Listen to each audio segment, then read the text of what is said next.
Hi, this is Tim of the 1916 Company. Welcome and thanks for logging on. If you love this watch, email us, Team Mosso at the1916company.com. It is in the description below. Your purchase and pricing email question line for buying this or any watch you see on any of our platforms. Reach out to me directly, tmosso at the1916company.com for pricing. Today we're discussing a 200-piece limited edition in grade 5 titanium and platinum. This is the Royal Oak QE2 limited edition from Audemars Piguet, named after an American horse racing series that sounds like it might be a British ship. This watch is part of a collection of special custom timepieces released in conjunction with AP's participation and affiliation with the QE2 series.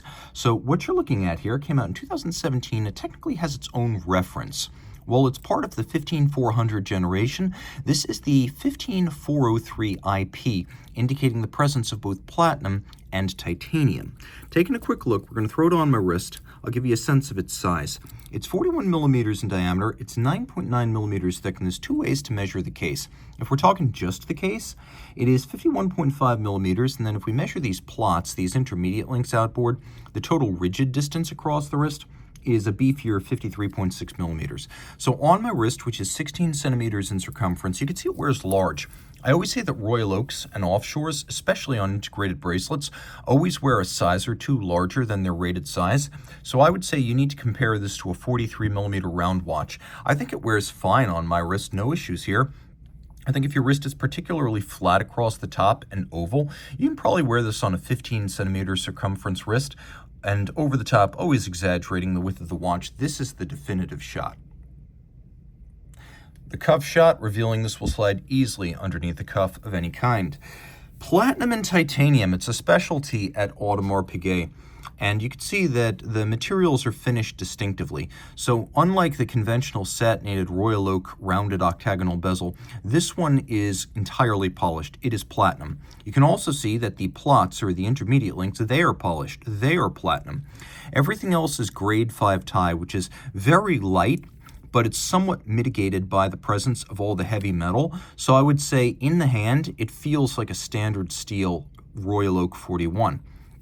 Gerald Genta designed the first Royal Oak in 1972. He took inspiration from a vintage diving helmet for the rounded octagonal bezel. And you can see here, as on other Royal Oaks, the bolts, and they are bolts, not screws, they're a little bit warmer in color, darker than the bezel. That's because they're white gold and the bezel is platinum.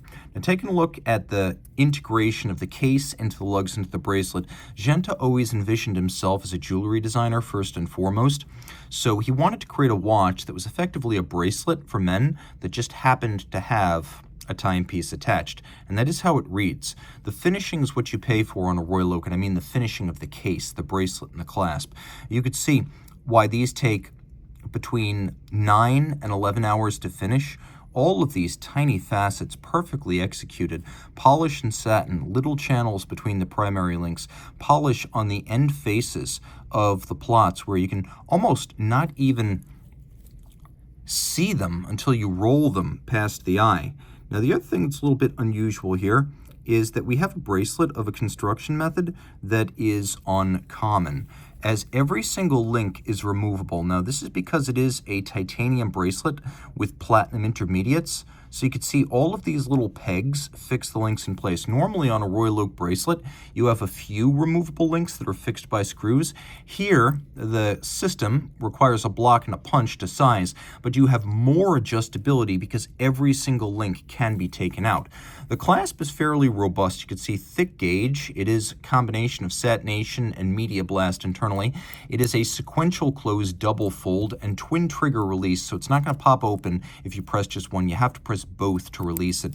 This is a clasp that feels solid enough for a Royal Oak offshore, and then you've got that AP logo in platinum. Taking a look at the case, you can see one of the great artistic elements of the Royal Oak design is the way the crease of the bezel continues into the mid case, continues into the case back. We have these lovely micro-finished expanding bevels on the edges of the lugs, and then the bracelet is fixed to the case using screws and bars, which is a more secure system than using spring bars. The crown here is a screw down. You can see it's hexagonal just like the bolts, and so with a 50-meter water resistance rating and a screw down crown, this is safe for surface swimming.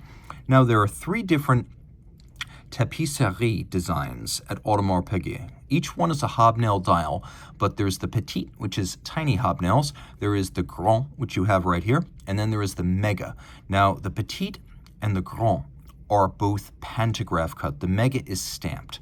So a vintage mimicry lathe takes a large template with all these hobnails as well as the tiny textures across and between them, and it reproduces that large template onto a small target, which is this brass dial. So this is an artisanally crafted dial. Hands, logo, and the indices are white gold, so they will never tarnish or oxidize. Note we have a frosted and granular style silver disc for the date. Let's do a lume shot. It is not a highly luminescent watch, but it is a sufficiently luminescent watch. The movement includes 2 subsidiary setting modes. One, for precise setting to the second against a reference time, is the hacking seconds function. So you can stop the seconds hand. And then there's another, which is a quick set for the dates. You can rapidly cycle that if you need to. You'll also note that the inner bezel has been mirror polished all the way around to dramatically reflect light onto the center dial. Opening up the clasp, you can see this is the QE2 Cup 2017. Sounds like it might have something to do with the British ocean liner. It is an American horse racing series for thoroughbreds. Now let's start with the basics. You have a 22-karat rotor that winds bidirectionally and sits on hybrid ceramic bearings, which is to say the ball bearings themselves are ceramic. High efficiency winding because of those and lower maintenance. Now the rotor itself features the coats of arms of the Audemars and Piguet families.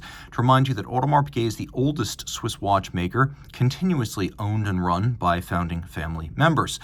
Underneath that, we have the caliber 3120, which is a manufacturer caliber, a 60-hour power reserve, 3 Hz beat rate, 40 joules, a quick set, hacking seconds. You can see it has a batwing style, dual anchored balance bridge, and then a free-sprung Gyromax style balance. These 2 features make for a lot of shock tolerance. And then the Gyromax, which uses eccentric masses on the rim of the balance, Patek style, allows for very precise fine-tuning of the timing. We have a little bit of solarization on the crown wheel, black polish on the screw heads, bevels that are mostly mechanical but handsomely executed. We have stripes across the bridges, and then we have satination on the wheels, nicely executed and all price appropriate. You can see on the reverse side too, it also gives away the game, titanium and platinum, a very special watch and one uncommonly seen. One of the best versions of an iconic timepiece. Reach out to Team Mosso at the 1916company.com for purchase and pricing details.